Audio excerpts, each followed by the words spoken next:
V Žiline dnes symbolicky odovzdávame prvý nájomný byt v lesoparku.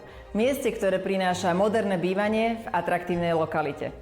Vzniklo tu 121 bytov, ktoré prinesú domov nielen zamestnancom Ministerstva vnútra a Slovenskej pošty, ale aj mladým ľuďom a rodinám, ktorí hľadali nové bývanie.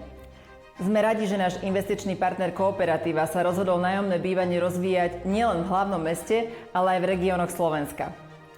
Aj preto vnímame Lesopark ako ďalší dôležitý míľnik k obnoveniu nájomného bývania na Slovensku.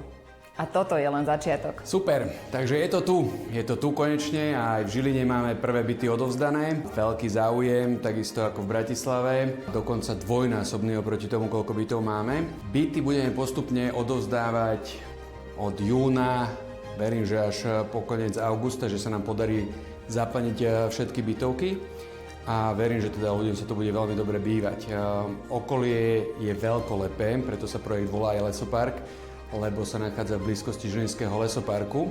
Ja verím, že aj ďalšie projekty, ktoré budeme prinášať v priebehu najbližších rokov, uspokoja dopyt aj v iných krajských mestách, kde sme činní. A teda budú nové projekty v Nitre, ako aj v Bratislave pribúdať.